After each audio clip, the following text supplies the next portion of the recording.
नमस्कार दोस्तों, स्वागत है आप सभी का MNGK GS पॉइंट में। दोस्तों, हम सभी एग्जाम का निचोड़ सभी विषय के प्रीवियस ईयर क्वेश्चन के सीरीज को शुरू किए हैं।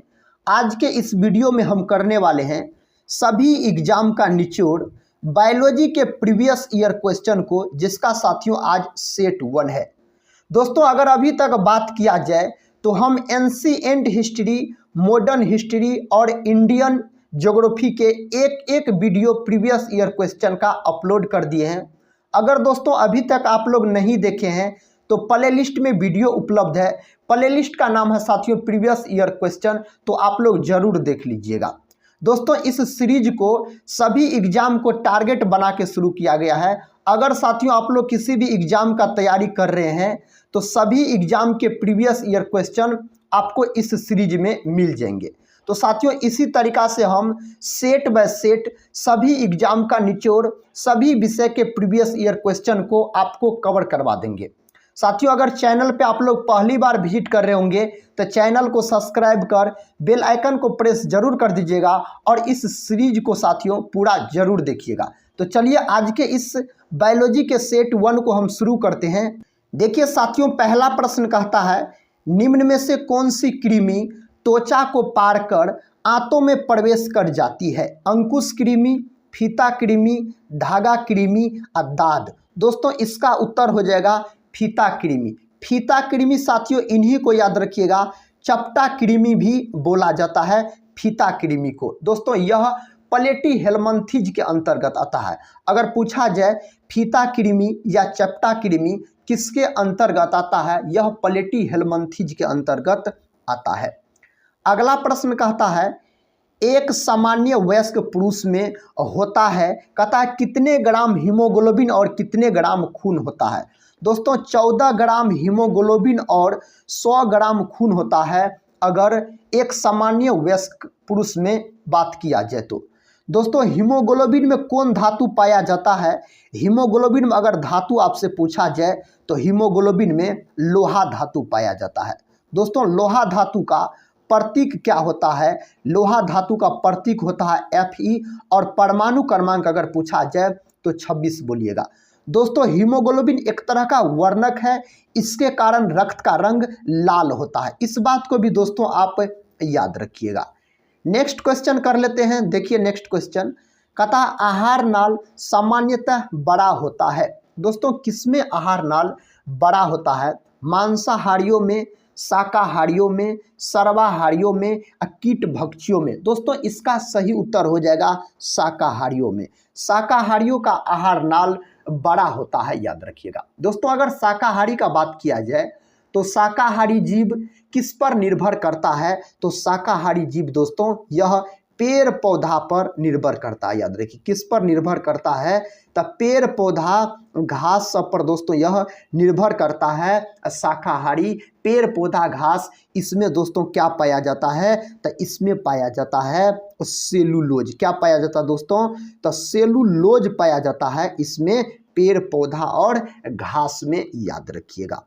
अगले प्रश्न की ओर बढ़ते हैं। देखिए अगला प्रश्न कहता गाय के दूध का पीला रंग किसकी उपस्थिति के कारण होता है? दोस्तों, गाय के दूध का जो पीला रंग होता है, कहता है इनमें से किसके उपस्थिति के कारण गाय का दूध का रंग पीला हो जाता है? तो कैरोटीन के कारण। कैरोटीन देखिए साथियों ऑप्शन बी में दिया गया है। अगर दोस्तों यहाँ पर बात किया जाए रेटिनॉल का, तो रेटिनॉल साथियों विटामिन ए का रासायनिक नाम होता है रेटिनॉल, याद रखिएगा। अगर दोस्तों यहाँ पर राइबोफ्लेविन का बात किया जाए तो राइबोफ्लेविन साथियों विटामिन B2 का रासायनिक नाम होता है राइबोफ्लेविन। अगर दोस्तों यहाँ पर इसका बात किया जाए, थियामिन का बात किया जाए, तो यह विटामिन B1 होता है। इस बात को भी दोस्तों आप याद रखिएगा। दोस्तों, यहाँ पर तो पूछा गया है गाय के दूध का पीला रंग, तो कैरोटीन बोलिएगा। अगर दूध का रंग साथियों सफ़ेद पूछता तो सफ़ेद रहता तो कैसीन प्रोटीन हो जाएगा। क्या हो जाएगा दोस्तों? तो कैसीन प्रोटीन के कारण दूध का रंग सफ़ेद होता है। कैसीन प्रोटीन दोस्तों इसका पाचन रेनिन नामक एंजाइम करता है। इस बात को भी दोस्तों आप याद रखिएगा। अगर दोस्तों पूछा जाए दूध में कौन अम्ल पाया जाता है, तो दोस्तों दूध और दही में लैक्टिक अम्ल पाया जाता है। लैक्टिक अम्ल का सूत्र अगर पूछा जाए तो C3H6O3 आप बोलिएगा लैक्टिक अम्ल का अनुसूत्र। अगले प्रश्न की ओर बढ़ते हैं। देखिए साथियों, अगला प्रश्न कहता है बीजों को अच्छी तरह परिरक्षित रखा जा सकता है ठंडे एवं शुष्क अवस्था में। विकल्प बी कहता है ठंडे एवं नम अवस्था में। विकल्प सी कहता है गर्म एवं शुष्क अवस्था में। और विकल्प डी दिया गया है गर्म एवं नम अवस्था में। दोस्तों इसका उत्तर हो जाएगा ठंडे एवं शुष्क अवस्था में। ऑप्शन ए लॉक कर लीजिएगा। दोस्तों इससे प्रश्न पूछा जाता है बीज के अंकुरण के लिए आवश्यक होती है। बीज के अंकुरण के लिए दोस्तों किसका किसका आवश्यकता होता है? तो तापमान का आवश्यकता होता है बीज अंकुरण के लिए। और दोस्तों आर्द्रता का आवश्यकता होता है। याद रखिए किसका? तो आर्द्रता का। और साथियों वायु की आवश्यकता होती है। दोस्तों जो प्रश्न अभी हम आपको बताने जा रहे हैं यह प्रश्न एग्जाम में पूछा गया है। साथियों बीजों पूछा जाता है प्रश्न किसकी आवश्यकता नहीं होती है बीज के अंकुरण के लिए? किसकी आवश्यकता नहीं होती है? तो प्रकाश की आवश्यकता नहीं होती। दोस्तों यह प्रश्न एग्जाम में पूछा गया है किसकी आवश्यकता नहीं होती है बीज अंकुरण के लिए? तो प्रकाश की आवश्यकता नहीं होती। इसको साथियों आप याद रखिएगा। अगले प्रश्न की ओर बढ़ते हैं। देखिए अगला प्रश्न छोटा सा प्यारा सा। इस प्रश्न का सही जवाब साथियों आप लोग लॉक कीजिए किस विकल्प के साथ चला जाएगा। प्रश्न संख्या 6 कहता हार्मोन उपयोगी है। दोस्तों कहता हार्मोन उपयोगी है तो उपापचयी क्रिया हेतु हार्मोन उपयोगी है। ऑप्शन ए दोस्तों इस प्रश्न का उत्तर चला जाएगा। अगला प्रश्न कर लेते हैं। देखिए अगला प्रश्न कहता है एक वयस्क के शरीर में रक्त की मात्रा होती है कितना लीटर के आसपास? दोस्तों एक वयस्क के शरीर में रक्त की मात्रा होती है तो कितना होता है? 5 से 6 लीटर के आसपास होता है। तो ऑप्शन दोस्तों सी इस प्रश्न का सही उत्तर चला जाएगा। दोस्तों अगर आपसे पूछा जाए शरीर के भार का कितना प्रतिशत होता है रक्त मनुष्य के शरीर में? तो 7% याद रखिएगा। कितना साथियों? शरीर के वजन का 7%। दोस्तों यहाँ पर प्रश्न बन सकता है रक्त का पीएच मान आपसे पूछा जा सकता है एग्जाम में। रक्त का पीएच मान बताइए कितना होता है? रक्त का पीएच मान होता है दोस्तों 7.4। कितना होता है? 7.4 होता है रक्त का पीएच मान। अगले प्रश्न की ओर बढ़ते हैं। देखिए अगला प्रश्न साथियों अगर आप लोग किसी भी कॉम्पिटिटिव एग्जाम का तैयारी कर रहे हैं इस सीरीज को साथियों पूरा देख लीजिए, आपका तैयारी मजबूत हो जाएगा। सभी एग्जाम का निचोड़ प्रीवियस ईयर क्वेश्चन को हम साथियों कवर करवा देंगे आपको सेट बाय सेट। इसमें साथियों बायोलॉजी के सभी एग्जाम में पूछे गए प्रश्न आपको मिलेंगे। जैसा कि साथियों आपको पता होगा बायोलॉजी का वेटेज एग्जाम में सबसे अधिक रहता है।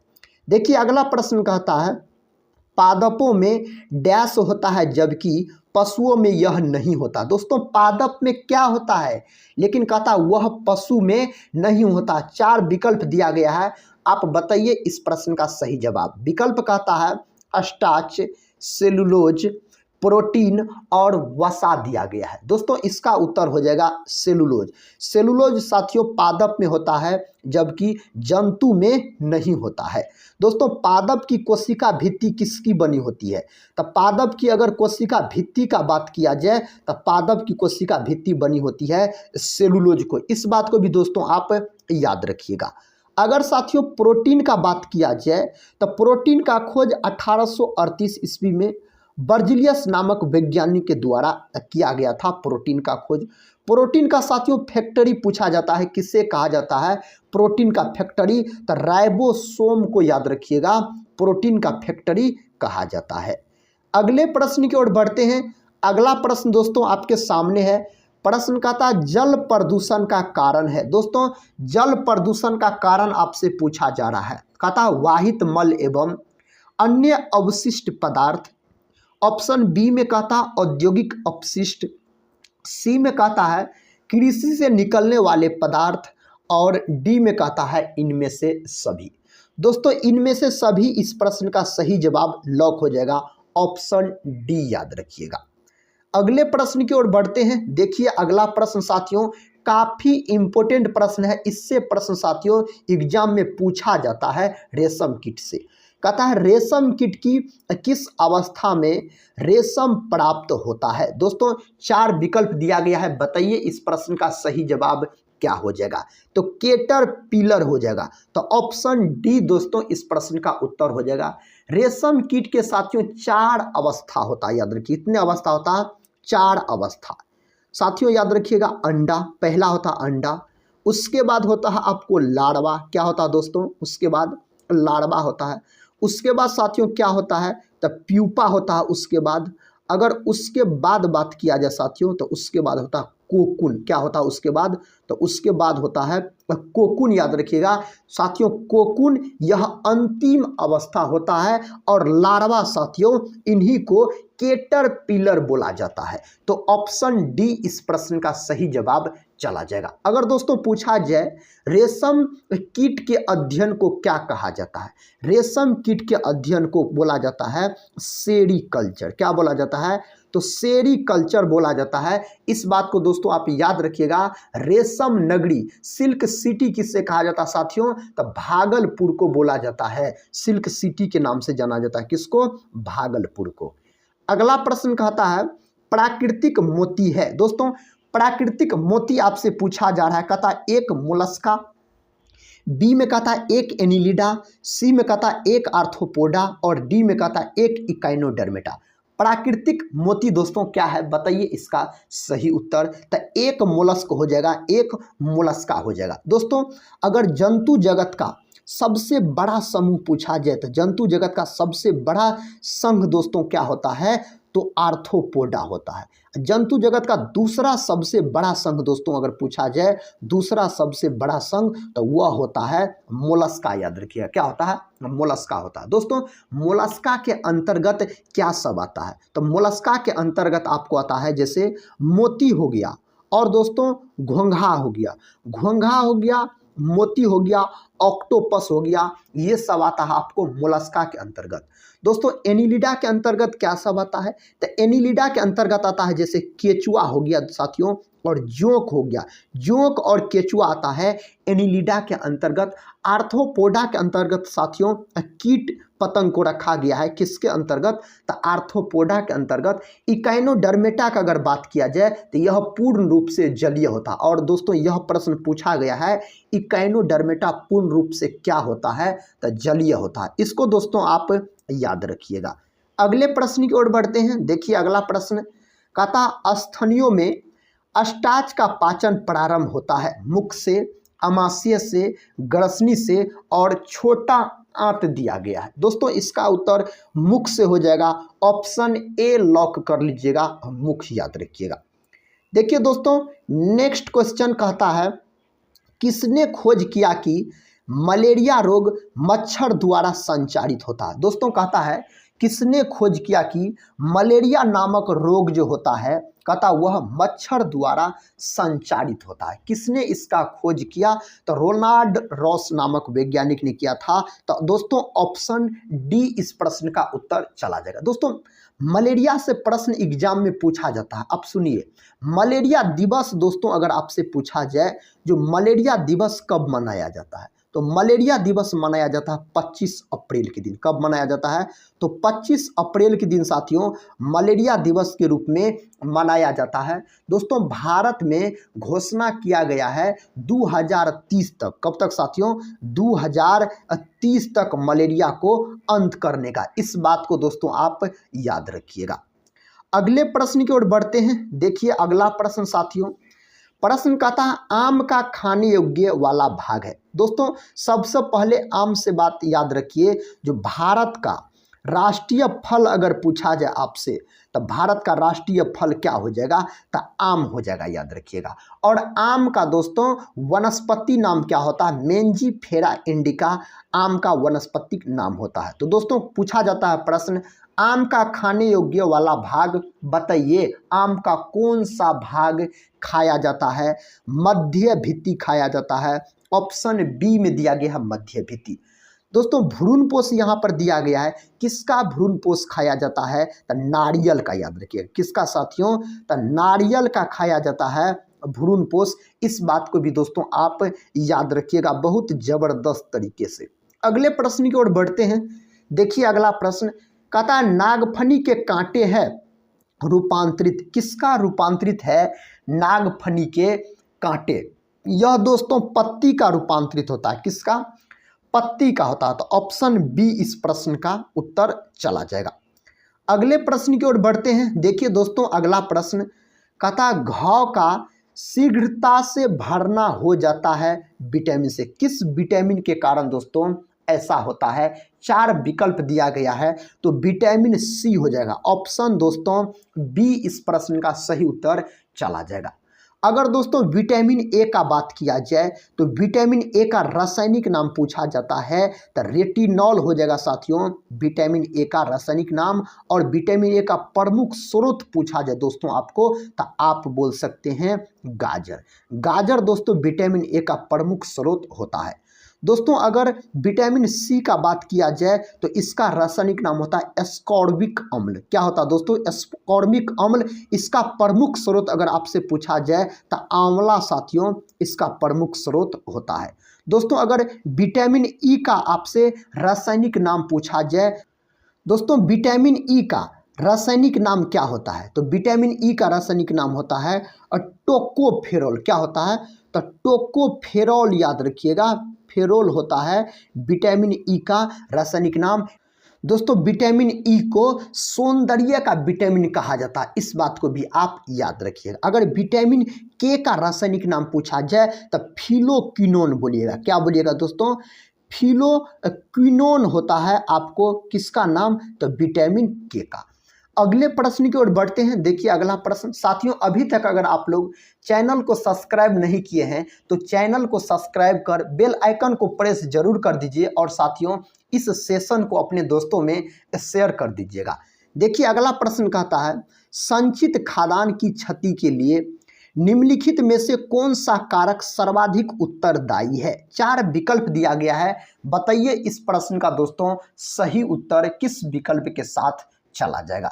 तो विकल्प ए के साथ चला जाएगा। अन्न में कहता है नमी की मात्रा, दोस्तों इस प्रश्न का सही जवाब चला जाएगा। देखिए दोस्तों अगला प्रश्न कहता है त्वचा में अतिरिक्त रंजक का उत्पादन उत्प्रेरित होता है मुख्यतः व्यायाम करने से, विटामिनों के कारण, परावैंगनी किरणों से, अवरक्त किरणों से। दोस्तों इस प्रश्न का उत्तर हो जाएगा विटामिनों के कारण। ऑप्शन बी इस प्रश्न का सही उत्तर चला जाएगा। अगले प्रश्न की ओर बढ़ते हैं। देखिए दोस्तों अगला प्रश्न कहता टाइफाइड के संक्रमण में बचाव का सर्वाधिक सुगम उपाय है। कहता पीने के पानी को उबालकर पीना, पर्याप्त मात्रा में कहता ताजे फलों सब्जियों को खाना, कहता टीकाकृत होना, गर्म भोजन खाना। दोस्तों इस प्रश्न का सही जवाब का अगर बात किया जाए तो सही जवाब ऑप्शन सी के साथ चला जाएगा, टीकाकृत होना। दोस्तों इस प्रश्न का उत्तर हो जाएगा। दोस्तों टाइफाइड से प्रश्न पूछा जाता है। अगर टाइफाइड का साथियों बात किया जाए तो टाइफाइड यह दूषित जल के कारण होता है। किसके कारण दोस्तों? यह होता है आपको दूषित जल का अगर सेवन कीजिएगा तो टाइफाइड नामक बीमारी हो जाता है। इसे साथियों आंत ज्वर या मियादी बुखार भी टाइफाइड को ही कहा जाता है। और दोस्तों याद रखिएगा इसके जांच के लिए विडाल टेस्ट किया जाता है। तो विडाल जांच का प्रयोग साथियों किस में किया जाता है? विडाल टेस्ट किया जाता है आपको टाइफाइड नामक बीमारी में। अगले प्रश्न की ओर बढ़ते हैं। देखिए दोस्तों अगला प्रश्न कहता 5 वर्ष की आयु में किसी बच्चे को सामान्यतः होते हैं कितने दांत होते हैं? 5 वर्ष की आयु में किसी बच्चे को। दोस्तों इस प्रश्न का उत्तर हो जाएगा 20 दांत। तो ऑप्शन याद रखिएगा बी इस प्रश्न का सही उत्तर चला जाएगा। अगला प्रश्न देखिए दोस्तों कहता है निम्नलिखित में से किस पौधों में फूल नहीं होते हैं? कहता है इनमें से बताइए कौन पौधा में फूल नहीं होता है? दोस्तों 4 विकल्प दिया गया है और आपको सही उत्तर लॉक करना है। तो फर्न हो जाएगा, ऑप्शन डी में दिया गया है और फर्न याद रखिए। कहता है एक स्वस्थ व्यक्ति का सामान्य रक्तचाप कितना होता है? कितना होता है दोस्तों? इस प्रश्न का उत्तर क्या हो जाएगा साथियों? तो 120/80 हो जाएगा। दोस्तों 120 को क्या बोला जाता है? तो 120 को बोला जाता है सिस्टोलिक। क्या बोला जाता है साथियों? सिस्टोलिक रक्त चाप बोला जाता है इसको। 80 को क्या बोला जाता है साथियों, इसको बोला जाता है, याद रखिएगा, डायस्टोलिक बोला जाता है 80 को। तो इस बात को भी दोस्तों आप याद रखिएगा। अगले प्रश्न की ओर बढ़ते हैं। देखिए अगला प्रश्न कहता है मानव शरीर में रक्त का थक्का किस विटामिन से जमता है। दोस्तों मानव के शरीर में जो रक्त का थक्का जमता है कहता है किस विटामिन के कारण। विटामिन के, विटामिन डी, विटामिन ई और विटामिन सी दिया गया है। दोस्तों इस प्रश्न का उत्तर हो जाएगा विटामिन के, याद रखिएगा। तो ऑप्शन दोस्तों ए इस प्रश्न का सही उत्तर चला जाएगा। अगर दोस्तों आयन यहाँ पर बोलता, कौन आयन के कारण, तो आप क्या बोलते हैं, कैल्शियम आयन बोलते हैं। अगर विटामिन कहता है दोस्तों तब आप क्या बोलिएगा, तो विटामिन के बोलिएगा, याद रखिए। दोस्तों विटामिन के का रासायनिक नाम क्या होता है, तो फिलोक्विनोन होता है विटामिन के का रासायनिक नाम। अगले प्रश्न की ओर बढ़ते हैं। देखिए अगला प्रश्न आपके सामने है साथियों, कहता है बीसीजी का टीका नवजात शिशु को कितने दिन के भीतर लगाना चाहिए। दोस्तों कहता है बीसीजी का टीका नवजात शिशु को कितने दिन के भीतर लगाया जाना चाहिए। साथियों इसका उत्तर हो जाएगा 7 दिन के भीतर, याद रखिएगा। दोस्तों बीसीजी का टीका के लिए कौन जांच किया जाता है, याद रखिए, बीसीजी टीके के लिए दोस्तों, इसके लिए टीका के लिए कौन जांच किया जाता है, मॉन्टेक्स जांच किया जाता है साथियों। इसके लिए क्या किया जाता है, मॉन्टेक्स जांच किया जाता है। इसको दोस्तों आप याद रखिएगा। अगले प्रश्न देखिए, कहता है पादप कोशिका जंतु कोशिका से किस प्रकार भिन्न होती है। दोस्तों पादप कोशिका जंतु कोशिका से किस प्रकार भिन्न होती है, पादप कोशिका में क्या पाया जाता है और जंतु कोशिका में क्या नहीं पाया जाता है। इसका उत्तर हो जाएगा कोशिका भित्ति। कोशिका भित्ति दोस्तों पादप कोशिका में पाया जाता है और कोशिका झिल्ली साथियों जंतु कोशिका में पाया जाता है। तो ऑप्शन बी इस प्रश्न का उत्तर हो जाएगा। अगले प्रश्न की ओर बढ़ते हैं। देखिए अगला प्रश्न कहता है मानव शरीर में पाचन का अधिकांश भाग किस अंग में संपन्न होता है। दोस्तों इस प्रश्न का सही उत्तर का अगर बात किया जाए तो छोटी आंत हो जाएगा। तो ऑप्शन सी इस प्रश्न का सही उत्तर चला जाएगा। अगले प्रश्न की ओर बढ़ते हैं। देखिए अगला प्रश्न साथियों, प्रश्न कहता है मानव शरीर में क्रोमोसोम की संख्या कितनी होती है। मानव शरीर में दोस्तों क्रोमोसोम की संख्या कितनी होती है, तो 46 होती है। यही दोस्तों अगर जोड़ा में पूछा जाता है कितने जोड़ा में होता है, तो आप बोलते 23 जोड़ा, तब विकल्प ए हो जाता है। अभी साथियों क्या हो जाएगा, तो विकल्प याद रखिएगा बी हो जाएगा। नेक्स्ट क्वेश्चन कहता है किस द्रव को एकत्रित होने पर मांसपेशियां थकान अनुभव करने लगती है। दोस्तों कौन सा द्रव एकत्रित होने पर मांसपेशियां थकान अनुभव करने लगती है, तो लैक्टिक अम्ल के कारण। तो दोस्तों ऑप्शन ए में दिया गया है लैक्टिक अम्ल, तो ऑप्शन ए इसका उत्तर हो जाएगा। लैक्टिक अम्ल दोस्तों किसमें पाया जाता है, तो लैक्टिक अम्ल पाया जाता है दूध और दही में, याद रखिएगा कौन अम्ल पाया जाता है, लैक्टिक अम्ल। लैक्टिक अम्ल का अगर अनुसूत्र आपसे पूछा जाए तो आप बोल सकते हैं C3H6O3 साथियों, यह होता है लैक्टिक अम्ल का अनुसूत्र। अगले प्रश्न की ओर बढ़ते हैं। अगला प्रश्न देखिए, कहता है निम्नलिखित में से कौन सा विटामिन हार्मोन माना जाता है। दोस्तों किस विटामिन को हार्मोन कहा जाता है, तो विटामिन डी को हार्मोन बोला जाता है। तो ऑप्शन डी दोस्तों इस प्रश्न का उत्तर चला जाएगा विटामिन डी। दोस्तों विटामिन डी की कमी से रिकेट्स नामक बीमारी हो जाता है, जिसको सूखा रोग भी बोला जाता है। इन्हीं को कौन रोग साथियों, तो सूखा रोग, इन्हीं को बोला जाता है रिकेट्स नामक बीमारी को। इन्हीं को साथियों ऑस्टियोमलेशिया भी कहा जाता है। अगले प्रश्न की ओर बढ़ते हैं। देखिए अगला प्रश्न आपके सामने है साथियों। प्रश्न कहता है मानव शरीर में ऑक्सीजन की पूर्ति किसके माध्यम से होती है। लाल रक्त कोशिकाओं से, सफेद रक्त कोशिकाओं से, प्लाज्मा से, कहता है ब्लड प्लेटलेट्स सेल से। दोस्तों इस प्रश्न का सही उत्तर लाल रक्त कोशिकाओं हो जाएगा। ऑप्शन ए में दिया गया है लाल रक्त कोशिका, जिसको दोस्तों बोला जाता है RBC याद रखिए, रेड ब्लड कॉर्पस इन्हें बोला जाता है।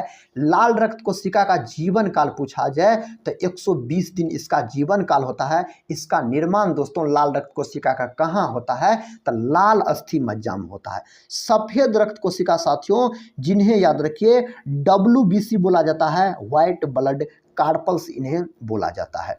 अगला प्रश्न कर लेते हैं। देखिए अगला प्रश्न कहता मानव शरीर की सबसे बड़ी ग्रंथि है। दोस्तों मानव शरीर की सबसे बड़ी ग्रंथि का नाम आपको बताना है, तो लीवर हो जाएगा। इन्हीं को दोस्तों यकृत बोला जाता है। और याद रखिएगा जिगर भी कहते हैं, यकृत को क्या कहते हैं, जिगर भी कहते हैं।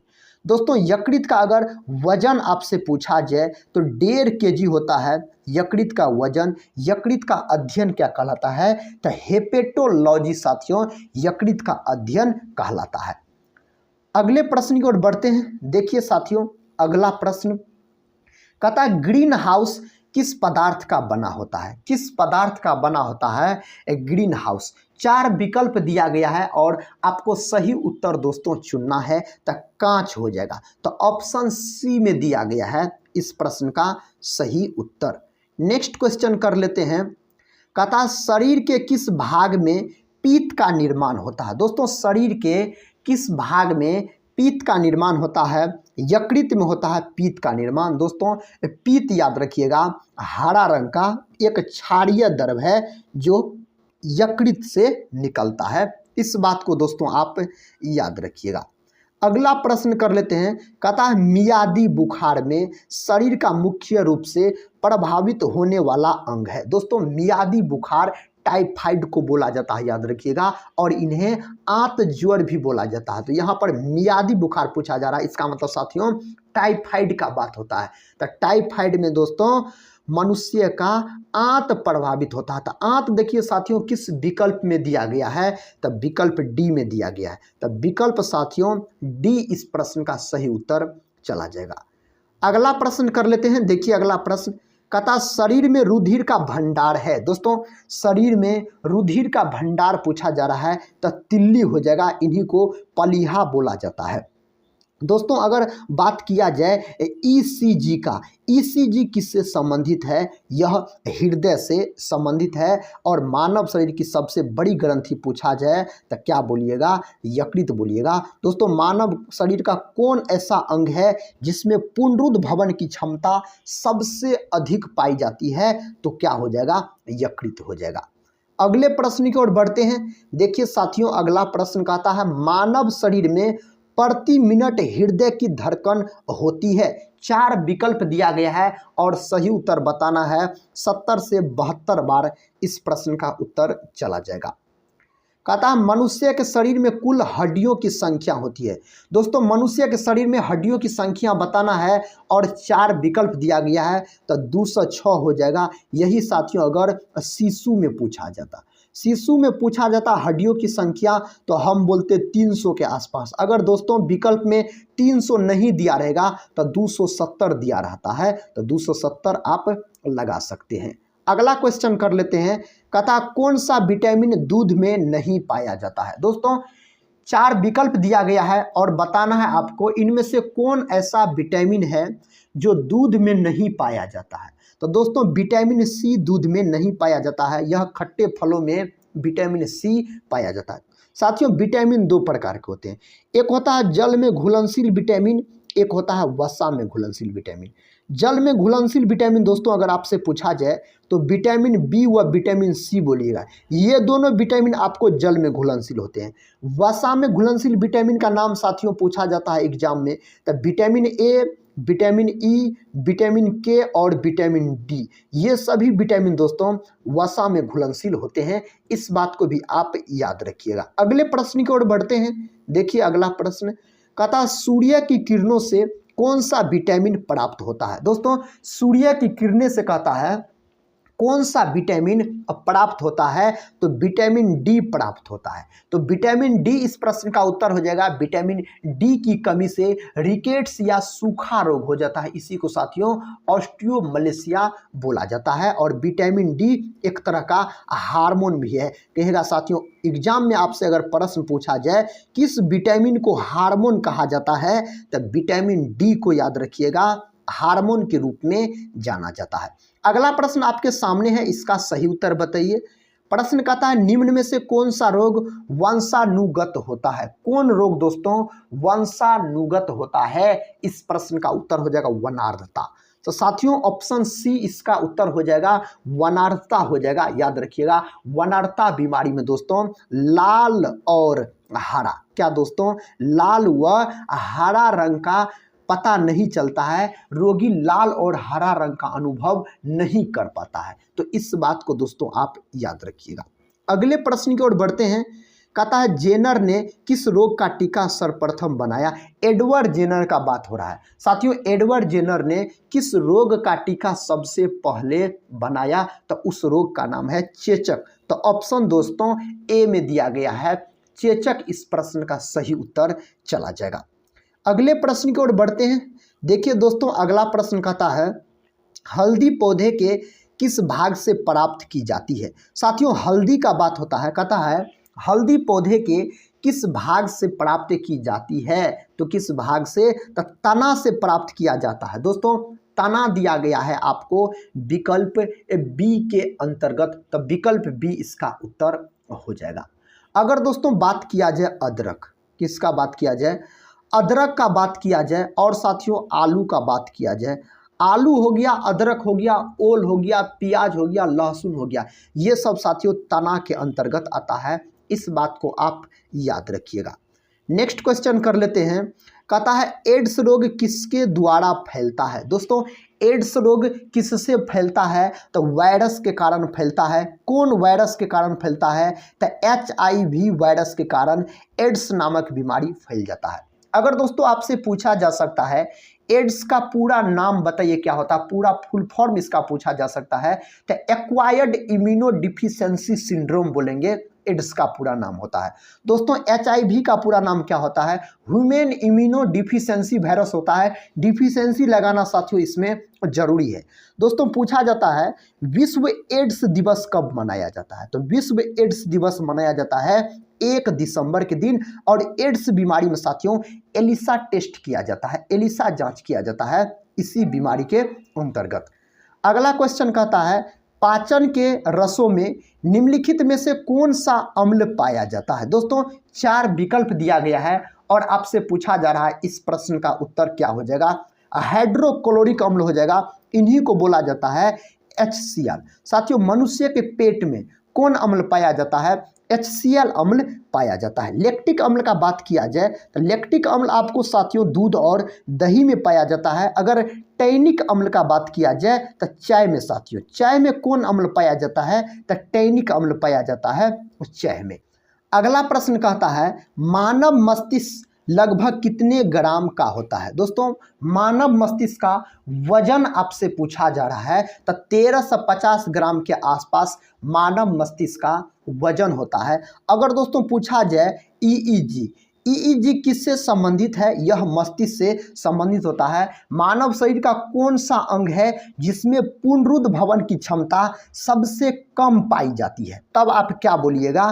तो मस्तिष्क आप बोलिएगा। दोस्तों अगर मेल का वजन का बात किया जाए, मेल के मस्तिष्क का वजन का बात किया जाए तो लगभग में 1450 ग्राम के आसपास होता है। यही साथियों अगर फीमेल के मस्तिष्क के वजन का बात किया जाए तो 1350 ग्राम के आसपास माना जाता है। तो इसमें साथियों कहीं नहीं दिया गया है 1450 ग्राम और मेल फीमेल का बात नहीं होता है साथियों, सिर्फ मानव का बात होता है। तो लगभग आप 1350 ग्राम के आसपास लगा सकते हैं। अगला प्रश्न देखिए, कहता है किस पेड़ से हम कुनैन प्राप्त करते हैं? कौन पेड़ से दोस्तों कुनैन प्राप्त किया जाता है? इस प्रश्न का सही उत्तर लॉक कर दीजिए, तो सिनकोना हो जाएगा। सिनकोना पेड़ ऑप्शन बी में दिया गया है, तो ऑप्शन बी इसका उत्तर चला जाएगा। दोस्तों अगर सिनकोना का बात किया जाए तो यह मलेरिया के उपचार में उपयोग किया जाता है। सिनकोना सबसे लंबा पौधा होता है यूकेलिप्टस। यूकेलिप्टस साथियों, इसका बात किया जाए आपसे तो सबसे लंबा पौधा यह होता है, तो सबसे लंबा पौधा इसको आप बोल सकते हैं। अगले प्रश्न की ओर बढ़ते हैं। अगला प्रश्न कहता है हैजा का क्या कारण है? दोस्तों हैजा बीमारी किसके कारण होता है? जीवाणु, विषाणु, फफूंद और शैवाल दिया गया है। इस प्रश्न का सही उत्तर दोस्तों किस विकल्प के साथ चला जाएगा? विकल्प ए के साथ। क्या हो जाएगा? जीवाणु हो जाएगा। याद रखिए दोस्तों, अगर हैजा का बात किया जाए तो इसे कॉलरा भी बोला जाता है। क्या बोला जाता है? इसे कॉलरा भी साथियों बोला जाता है हैजा को। यह दूषित जल एवं दूषित भोजन से होता है। दूषित जल का सेवन कीजिएगा और दूषित भोजन का सेवन कीजिएगा साथियों, तो आपको हैजा नामक बीमारी होने का संभावना रहता है। दोस्तों अगर इसका टीका का बात किया जाए, हैजा के टीके का खोज किसने किया? तो रॉबर्ट कोच के द्वारा इसके टीका का खोज किया गया। रॉबर्ट कोच नामक वैज्ञानिक के द्वारा इसका टीका का खोज किया गया। दोस्तों अगर शैवाल का बात किया जाए तो शैवाल का कोशिका भित्ति किसका बना होता है? तो सेलुलोज का बना होता है। शैवाल का अध्ययन क्या कहलाता है? फैकोलॉजी के अंतर्गत दोस्तों शैवाल का अध्ययन किया जाता है। दोस्तों फफूंद, इन्हीं को याद रखिएगा, कवक बोला जाता है। तो कवक का अध्ययन क्या कहलाता है? माइकोलॉजी कहलाता है। और कवक का कोशिका भित्ति आपसे पूछा जाए किसका बना होता है, तो काइटिन का बना होता है कवक की कोशिका भित्ति। अगले प्रश्न की ओर बढ़ते हैं। अगला प्रश्न साथियों आपके सामने दिया गया है। इस प्रश्न का उत्तर बताइए। कहता है मानव शरीर के किस अंग में यूरिया का निर्माण होता है? मानव शरीर के कौन अंग में दोस्तों यूरिया का निर्माण होता है? इस प्रश्न का उत्तर यकृत हो जाएगा। ऑप्शन ए याद रखिएगा। दोस्तों अगर अग्नाशय का बात किया जाए तो अग्नाशय को मिश्रित ग्रंथि बोला जाता है। कौन ग्रंथि बोला जाता है? मिश्रित ग्रंथि बोला जाता है अग्नाशय को। यह मानव शरीर की दूसरी सबसे बड़ी ग्रंथि होती है मिश्रित। नेक्स्ट क्वेश्चन कर लेते हैं। देखिए नेक्स्ट क्वेश्चन कहता यूरो 2 कहता नर्व्स का संबंध किस क्षेत्र से है? इसका संबंध किस क्षेत्र से है? प्रदूषण नियंत्रण, मुद्रा, अंतरराष्ट्रीय व्यापार और खेल दिया गया है। साथियों इस प्रश्न का उत्तर प्रदूषण नियंत्रण हो जाएगा। ऑप्शन ए लॉक कर लीजिएगा। अगला प्रश्न देखिए साथियों, और इस बायोलॉजी के सेट 1 का अंतिम प्रश्न है। कहता हेपेटाइटिस किस अंग से संबंधित बीमारी है? कौन अंग से संबंधित बीमारी होता है हेपेटाइटिस का अगर बात किया जाए तो दोस्तों यह लीवर से संबंधित बीमारी होता है। इन्हीं को क्या बोला जाता है? तो यकृत बोला जाता है। क्या बोला जाता है साथियों? इन्हीं को यकृत याद रखिएगा बोला जाता है। लीवर को इन्हीं को जिगर बोलते हैं। दोस्तों आज के इस वीडियो में हम सभी एग्जाम का निचोड़, सभी विषय के प्रीवियस ईयर क्वेश्चन में आज हम बायोलॉजी के प्रीवियस ईयर क्वेश्चन को डिस्कस किए, जिसका साथियों आज सेट 1 था। तो साथियों आज का यह सेट 1 में जिस प्रकार के प्रश्न पूछे गए थे, सभी प्रश्न एग्जाम के दृष्टिकोण से काफ़ी इंपॉर्टेंट थे। तो आज का साथियों यह सेशन आपको कैसा लगा आप लोग कमेंट बॉक्स में ज़रूर बताइएगा। तो साथियों आज के इस सेशन को हम यहीं पर समाप्त करते हैं और मिलते हैं नेक्स्ट सेट के साथ। तब तक के लिए जय हिंद, जय भारत।